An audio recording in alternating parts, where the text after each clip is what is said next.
আমরা কথা বললাম, আপনারা শুনলেন কিভাবে অত্যাচারিত হয়েছে মিনাকা বিধানসভার আন্ডারে মানুষরা। কথা বলছিস মানে ওর কিছু বলার নেই, হয়তো বসিরহাটে গিয়ে আবার ডাল ভাত খেয়ে আসতে হবে। তো সে হোক, ওখানকার ভাত খুব ভালো বসিরহাট। ও ভাই করিনি আমরা ডাল ভাত টিএমসি নামে কিছু বলতে পারছি না, তো বলতেই পারতাম না। মোটামুটি বিরোধী এমন চাপে রেখেছে যে টিএমসি নামে কোনো বিরোধী একটা কথা বলবো, বিরোধী সৈন্য পার্টি করতে চায় ওরা। দিদির কথা হচ্ছে যে আমরা বিরোধী সৈন্য দল থাকবে, দিদির প্রশাসন, দিদির পঞ্চায়েত প্রধান সব একই ব্যাপার। কেউ বাবা খেলে জমি কিনবে এই মিনা খাতে বাবা খেলে যদি 3 শতক জমি কেনে ওদের 1 লাখ টাকা দিতে হবে, না তো এখানে জমি কেনা হবে না। বাবা খেলে খাস ভেস্টের না, এদের এত সুন্দর একটা সংস্থা, এত সুন্দর একটা আইন, এদের নিজের টাকা দিয়ে নিয়ে জমি কিনবে, ওই টিএমসির গুন্ডা বাহিনীর পয়সা দিতে হবে। পয়সা না দিলেও জায়গা তোমার নিতেই দেবে না। এই তো মালঞ্চের একটা ঘটনা চলছে, একটা আমি নাম বলছি না, একজনের জায়গা কিনেছে, এই আগামী কাল রাত্রি প্রধান নিজেকে ঠাকাতে টাকা দিতে হবে, না তো জায়গা তোমার নিতেই দেবো না। জানো জায়গাটা ওর বাপের জায়গা। তার মানে এখানে রাজত্ব যেটা চলে টিএমসি রাজত্বই চলছে। তার মানে সিপিএম এর কোনো সংগঠন নেই, অনেকটাই দুর্বল বলতেই চাইছেন। সিপিএম এর সংগঠন আছে, নেই না, প্রচুর সংগঠন আছে। টিএমসির কোটা আছে, টিএমসির কিছুই নেই। এই আমরা বলছি ঘাটগুড়িতে আছে, হয়তো অনেকে দেখে বলে পুলিশ সুস্থভাবে ভোট করাক, বলছি তো সুস্থভাবে ভোট করাক, 0-0 থেকে দেবো। হয়তো আমাদের বসিরহাটে একটা সিট পাবে না। এই আজকের তোমাদের কথা বলছিস মানে ওর কিছু বলার নেই, হয়তো বসিরহাটে গিয়ে আবার ডাল ভাত খেয়ে আসতে হবে। তো সে হোক, ওখানকার ভাত খুব ভালো বসিরহাট। ও ভাই করিনি আমরা ডাল ভাত মানে পুলিশ থানা বলছেন না, গ্রামের মানুষ। এই যে আপনাদের এখানে কথা বলছি, গ্রামের মানুষ আবার ধরে আবার ওই জেলে দিতে পারে, জেলে অসম্ভব কিছু প্রশাসনের হাতে তুলে দেবে। আর প্রশাসন তো আছে টিএমসির গোলাম। আমাদের মেরে আমাদের নামে এফআইআর করে কেস করেছে, তোমার কেস ইয়ে করেছে, আমাদের মাথায় লাঠি মেরে আমাদের মাথা ফাটকে তোমার এখান থেকে আমরা ঘরে গেলাম, ঘরের থেকে জানা গেল আমাদের নামে একটা একটা করে সব কেস। এখনো জামিন দিতে হবে, এই 22 তারিখ তার লাস্ট ডেট, আবার জামিন দিতে হবে। এর আগে একটা জামিন দিয়েছে রাত 12টায় করে, আমরা সেই এখানে এখন ছুটতে হয়, আমার কাছে নেই পয়সা, পার্টি যেখানে বলে আমাদের সেখানে ছুটতে হয়, এইভাবে চলতে হয়। আচ্ছা, এটা কি শুধু টিএমসি কি সিপিআইএম এর উপরেই এরকম আক্রমণ করে, নাকি বিজেপির উপরেও করে? বিজেপির উপরে করে না, বিজেপি কে তো এনেছে টিএমসি। আর মমতা ব্যানার্জি আর নরেন্দ্র মোদী, ওরা তো ভাই বোনি বললে চলে, এমন ভাবে ওরা ব্যবহার করে যেন ভাই বোনি। 16 সালে যত অত্যাচার ওই বিজেপি আর ওই টিএমসির মানে বিরোধী যারা, তাদের উপরে অত্যাচার গুলো হয়। 16 সালে সিপিএম বলো, কংগ্রেস বলো, আইএসএফ বলো, এই তিনটে দলের নাম মুখী করলেই মার, নয়তো তোমার জেল, থানায় গিয়ে কেস করে আসবে তোমার নামে। আমার মতন ছেলের নামে ছড়া কেস। তোমার নাম কি? জাহাঙ্গীর মোল্লা। তুমি কি সিপিএম পার্টির সঙ্গে যুক্ত আছো? হ্যাঁ, সিপিএম পার্টির সাথে আমি যুক্ত আছি। পার্টি করতাম না কো, এদের যে মানে দুর্নীতি, যে মানে চুরি করছে, গরিব মানুষের হক মেরে খাচ্ছে, এই কারণে দেখে আস্তে আস্তে আমি সিপিএম পার্টি গিয়ে আসলাম। আর আমি আসলাম খুব বেশি দিন হয়নি, বছর 7 হচ্ছে আমি পার্টির মধ্যে আসলাম। আমার বয়সটাও খুবই বেশি না, হালকা বয়সী। ওদের যে দুর্নীতি হিসেবে আমি আসলাম পার্টিতে, না তো আমি আসতাম না। আর পার্টি করার আমার কোনো ইচ্ছাই নেই। আমি চাচ্ছি এটাই যে আমরা পার্টি করি, কিছু যারা চড়ছে আমরা আছে তাদেরকে হটিয়ে দিয়ে আমরা পরবর্তীকালে সরে যাব, ভালো ভালো ছেলে কিছু দাঁড় করিয়ে দিয়ে।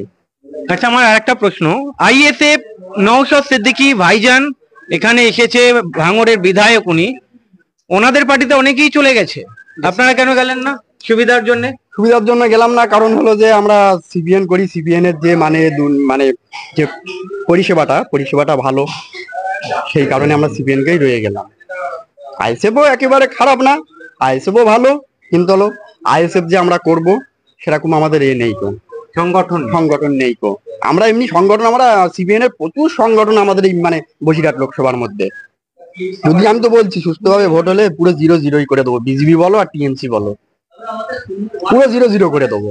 সুস্থভাবে ভোটটা করাক, পুলিশ প্রশাসন বাদ দিয়ে, পুলিশ প্রশাসন যদি বা আসে, সুস্থভাবে পুলিশ প্রশাসন থেকে ভোট করাক, পুরো 0-0 করে দেবো। ভোটই পাবে না গো টিএমসি আর বিজেপি। টিএমসি বলে কোনো পার্টি আছে নাকি? কোনো পার্টির মধ্যে পড়ে? তাহলে চোরছে আমরা, ওরা পার্টি যে করে আছে সব খেলা চোর, মেম্বার থেকে শুরু। আর সেই এমপি আর এই শিক্ষামন্ত্রী খাদ্যমন্ত্রী থেকে সব শালা চোর। নাম ধরে বললে নাম ধরে ধরে বলবো, সব চোর। কাদের ভালো বলবে? তাহলে আমাদের মতন গরিবীরে হক মেরে মেরে খাচ্ছে। মানুষ তো ওদের উপরে ভরসা রেখেছে। কোনো ভরসা রাখিনি কো, জোর করে শুধু ভরসা জোর আমরা করে করিনি। মানে পুলিশের এতে আমাদের মতন সাধারণ মানুষ, গরিব মানুষের ছেলে আমরা ওদের মানে সাথে তালে তাল মিলুই। এই কারণ হলো, যদি আমরা তালে তাল না মিলুই, আমাদের জেল জরিমানা সবই হবে। আমাদের তো বাঁচতে হবে নাকি, না আমরা মরে যাব? আমাদের বাঁচতে হবে। বাঁচতে গেলে ওদের সাথে কিছু সাথ দিতে হয়, আমাদের সাথে চলতে হয়। না চললে আর জেলে পড়ে থাকতে হবে। 13 সালে ইলেকশনের পর আমাদের ভোট তো দিতে দেয়নি। 2 ঘন্টা ভোট হয়েছে, 250 ভোট পড়েছে। তারপরে ওরা ভোট মেরে এলেছে, তাই তো 192 আমি পেয়েছিলাম, ওরা পেতই না। তারপরে ওরা জিতে গেল। তারপরে ঘর দর ভাঙচুর হলো, জল কর লুট হলো, তারপর জরিমানা করলে। আমাদের ওখানে ইদ্রিস মোল্লা, ফজর আলী মোল্লা, তিনি একটু মৃত্যু হয়ে গেছে, সেও জেল খেটে। আমাদের কয়েকজনের কাছে 92,000 টাকা, আমি সে এগুলো সব লিখে রেখেছি, আপনাকে দিতে পারি। 92,000 টাকা জরিমানা করল, হেরে গেলুন, দিলেন। আবার 16 সালের পঞ্চায়েতের পরে শুধু এজেন্ট দিছিল, 98,000 টাকা ফের জরিমানা দিল। ওদের কথা হচ্ছে গিয়ে আমাদের পার্টি করতে হবে, আমরা যা বলবো শুনতে হবে, আমরা লাঠি ধরতে বলি ধরতে হবে, নইলে জরিমানা দিতে হবে, সিপিএমের নাম করলে হবে না। জরিমানা তো 16 সালে জরিমানা দেওয়ার পরে, হারার পরে, অত্যাচারের পরে গ্রামে আমরা চাষবাস করতে পারিনি। আমার মোটর মেশিন টেশিন আছে, পুকুরি লাভা নিষেধ। কেউ চাষ করে থাকে, তার মানে ধান কাটা হয়ে গেছে, ঝাড়া হয়ে গেছে, ভ্যান লোড হয়ে গেছে, সেই ভ্যান সমেত বাড়ি চলে গেছে টিএমসির লোক। দেবীতলা, আমাদের এই ধুলদাও অঞ্চল, দেবীতলা বাজার, ওখানে আমাদের ধুলদার ছেলে ধান চাষ করেছিল, ধান ঝাড়া হয়ে গেছে, ভ্যান লোড করা হয়ে গেছে, তা সেই ভ্যান নিয়ে চলে গেছে। তারপরে এখানকার পঞ্চায়েত মেম্বার, আমার গ্রামের কিছু কিছু ভালো লোক, আমাদের বামফ্রন্টের লোক, বলে সেই তো এখানকার বড় নেতা আইব গাজী যা বলবে তাই, তা আপনি আইব গাজীর কাছে যান। কিন্তু আমরা জাতি যাব না। আমি গোলাম মোল্লা বলে একটা ছেলে, আমার চাইতে অল্প বয়সের ছেলে, খুব ভরে গেলাম। এখন বাবু তো 7টার নিচে উঠবে না, এখন বসে থাকলাম। কুমার জল মানে আমার বাড়ির পাশের গ্রাম, সবাই চেনে। জিয়ারুল ভাই কি করতে এসছো? আমি বললাম এই ব্যাপার, আর কত ডোনেশন দেবো, ওই জন্য এখানে এসেছি। উঠলে উঠে দুজনা বসলাম। 8 পুকুরের লোক আসলে, বিভিন্ন লোক আসলে সব স্যালেন্ডার হইতে, আমরাও স্যালেন্ডার হইতে গিয়েছি।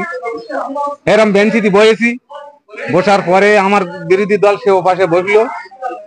বসার পরে সে বললে, বাবা মামা, এই দুজনার জন্য আমরা তো গ্রামে ঘুমোতে পাচ্ছি না, আমাকে বলছে, আর গোলাম মোল্লাকে বলছে। সে তখন বলছে, ওই যে হাজি সাহেব আইব গাজী আমাকে বলছে, এই বেশ্যার ছেলে দুটোর মুখ দুটো বাদে কুচি আনতে বলিস, তুই জ্যান্ত লেছিস কেন? বেশ্যার ছেলেরা আসতে লেছিস? আমাকে বললো। আমরা তখন হ্যাঁ হয়ে বললুন, কি সর্বনাশ করলুন, আজকের এই সিপিএম পার্টি করে আমরা সব বেশ্যার ছেলে হয়ে গেলুন। তো যাক, হ্যাঁ হয়ে বাড়ি আসুন, তাহলে আমাদের তো আর পয়সা দিতে হবে না। বাড়ি এসে ফের 98,000 টাকা দিতে হলো এই গ্রামের পার্টি অফিসে, পঞ্চায়েতে। কিন্তু কিছু করার নেই, সেইভাবে ধুকে ধুকে বেঁচে আছি, ধুকে ধুকে। গ্রামের সমস্ত মিনেকা অঞ্চলের লোক কেন, এলাকার লোক ধুকে ধুকে বেঁচে রয়েছে। বন্ধুরা, আমরা কথা বললাম, আপনারা শুনলেন কিভাবে অত্যাচারিত হয়েছে মিনাকা বিধানসভার আন্ডারে মানুষরা। বলছেন টিএমসির হাতে অত্যাচারিত হয়েছে। আপনারা বিচার করবেন, অবশ্যই দেখছেন, লাইক করবেন, শেয়ার করবেন, ভালো থাকবেন।